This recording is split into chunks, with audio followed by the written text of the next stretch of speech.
Ella es como un Goya, no tiene precio si así baila. Imagina cómo folla, tiene algo oscuro cuando lo enseña.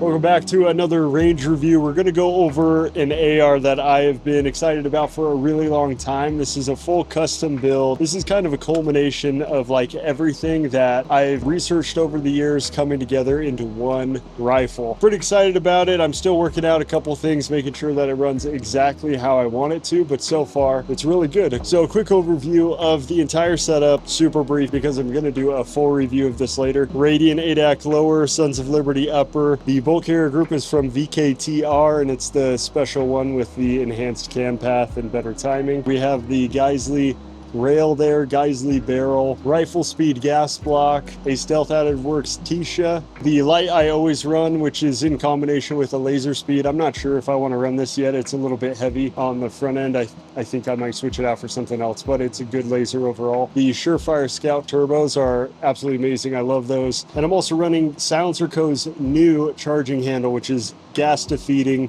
And so far it's absolutely incredible. I'm really happy with that. So that's another thing that I'm going to go in depth on in a full review. And then the rest of it here, the optic is an offset loophole Delta Point Pro. And then one of my favorite LPVOs, which is the loophole Mark IV HD 1 to 4.5. One of the best eye boxes out there. I feel like 1 to 4.5 is a perfect focal length for a 12.5, and if you have the offset red, it kind of gives you the best of all the worlds. I've got a bunch of other accessories that I'm running on this thing to make it both cool and run more functionally for me. If I miss something, I'm going to go over it in a full review later, but again, I'm just working out this build, making sure that it is absolutely my favorite setup. One thing I have noticed is it gets pretty hot, and we're going to shoot it quite a bit today and kind of show you. I haven't shot this one a ton. Again, I'm still trying to figure out all the kinks and work it out. Kind of just want to jump right into shooting it and explaining my thoughts basically as I go. So one of the things that I love about this setup overall is that I am not eating gas at all. And let me show you what I mean. Pretty much everything just goes straight out the front. It all just launches forward. This is such a soft shooting firearm. It is so cool. And I'm gonna take off that bipod because I don't really need it. It is so soft shooting. I just love it. I mean, so far, it's absolutely amazing. Zero recoil, literally zero recoil. I like that the front end is a little bit heavier. It pulls the muzzle down quite a bit. It's not too heavy or overpowering, but it's just heavy enough, I would say, that it feels good to extend, and then just the muzzle doesn't move at all. That might have a little to do also with the Tisha being so flow through. That's one of the things that I love about this can so much is the flow through technology they utilize. I don't know how they did it, but basically all of the gas is sent forward. It's just awesome. So I'm gonna push this out and we're just gonna go for the upper green right there. Let's see how we do.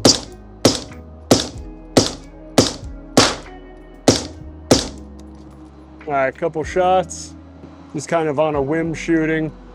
Yeah, and then I pulled two obviously, but just, I mean, that is just effortless almost. Being able to hit stuff like that, the barrel's already pretty hot. It's just awesome. Let's go to 5 yards, maybe run. And I don't have a timer, so I'm just gonna beat myself. We're gonna do that again. That was terrible. I keep forgetting height over bore. So we're gonna run it again. Okay, we're gonna use offset red for these. So I'm gonna run another bill drill. Let's see, this is gonna be the bottom middle left target. Middle left target. I only shot 5 rounds, but for the most part, we were all in green. Let's do it again. 2, 1. That was 7. It's just too easy to shoot. I'll show you my hits so we can. So we were on this guy right here. Not bad, 4 out. I mean, that's pretty bad, to be honest. Let me try again. Let me do better. 2, 1. I tried to pull it back up. I think I did all right. This red dot is sighted out a lot further than this, but 1, 2, 3, 4, 5, 6. Kind of drag it down. That was me trying to keep it as low as possible, but I did start here. So that's pretty good. Not bad. Let's run that one again. Starting low, ready. In 3, 2, 1. See how that looked? Oh, it felt pretty good. I wish I had a shot timer. I didn't bring it today. I stayed really low on that one. I pretty much drew a smile right there. Not bad though. I hit in the same place a couple times. Let's do 10 yards. I'm gonna go for that bottom gray circle.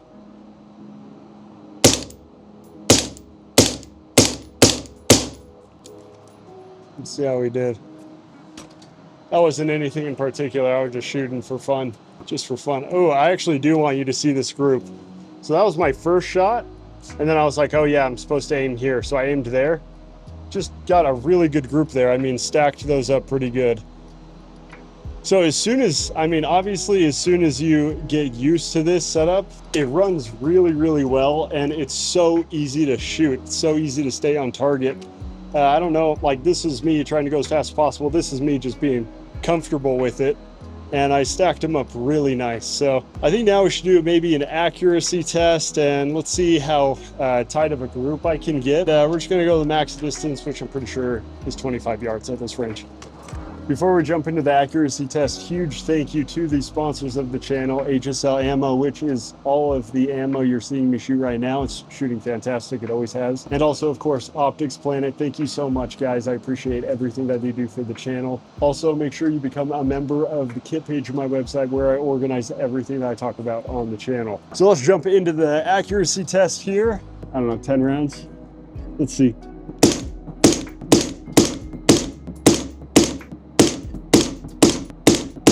I counted 10 or 12. Okay, let's see here. 1, 2, 3, 4, 5, 6, 7, 8, 9, 10, 11, 12, if I had to guess. Those shots were towards the beginning. This is when I honed it in. Pretty dang good. So we're gonna go up into this one now. Same 25 yards. Quite a bit of heat mirage going on.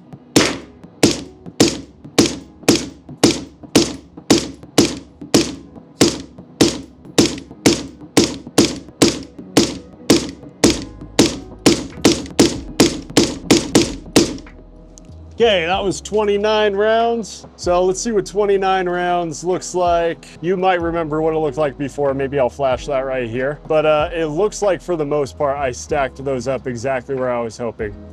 So I know this isn't like the craziest thing ever. Obviously, there's 25 rounds with a 12.5. This is capable of shooting obviously way further than that, and we're inside. So this doesn't give us a ton of data. I'm gonna be doing some more realistic long-range testing out in the field, out in real weather, and we'll get some better analytics out of this. But obviously, we're capable of stacking rounds at 25 yards. So yes, it is a capable rifle inside, and I'm sure that that will translate to outdoor shooting as well. So that's why I do these, just so I can see how we print on paper inside in controlled environments. But anyway, it does really well. So I'm super excited about that. There's one other feature that I want to show with this thing, and it's probably one of the best parts about it. So moving on to what I would consider probably the coolest part about this setup. And one thing that, you know, I don't love so much is when people put together these cool setups and then they make the cyclic rate so fast that it's almost unusable or uncontrollable. My favorite part about this is that it's very controllable and very useful. So controllable. I mean, here, come right here and I'll just show you through the glass. I mean, I really don't have to do much of anything to keep this in a good spot right here. It's just crazy. I mean, it's just so easy to shoot. Also, you'll notice this ring that's on here, and that's actually for a shroud. It's a heat guard that keeps me from burning my hand or my leg on this thing. It's currently getting Cerakoted, so not on there right now, obviously. But as soon as it is a much needed device. Guntology is the one that makes those. I'm really, really satisfied with this thing. It is so controllable, so fun to use. You absolutely need a glove with it. That's one thing that I'm trying to figure out. I love this M-LOK handguard because of all the holes. It really allows heat to escape. The only issue is it's thin, which means it gets really hot. So for something like this, I almost wonder if a quad rail would be better. I just don't know if I want to deal with the bulkiness of it, especially on a 12.5, you add a lot of weight when you do stuff like that. So I love how lightweight it is, but it does get really hot, which is probably the biggest flaw of this setup. Overall though, I mean, the controllability of this thing is absolutely incredible.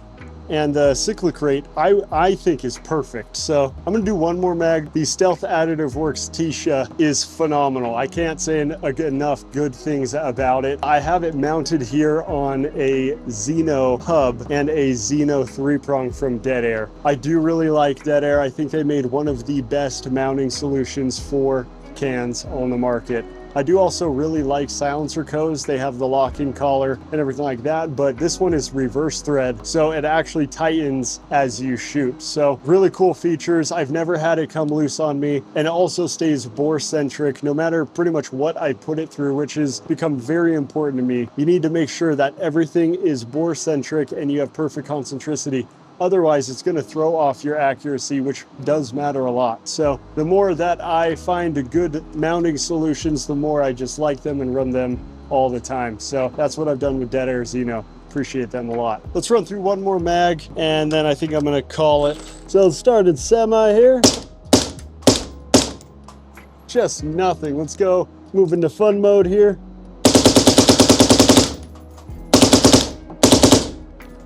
And lock back. There we go, nice and hot. Well, that's about it for this range review. I'm gonna be doing a full review of this setup so you can learn more about it, what I did, what I choose to move away from, and so forth. So far, this thing is absolutely incredible. This is like, again, like I said before, a culmination of all of the parts that I have loved shooting over the last 5 years of putting together different setups and being able to try a whole bunch of stuff. So far, I'm really satisfied with everything about this besides the heat issue. I mean, it does get really hot. That's kind of something I'm trying to work through right now. But other than that, it runs really clean. It runs really, really smooth, very capable. And yeah, this thing is absolutely incredible. So look forward to the full review of this setup coming soon.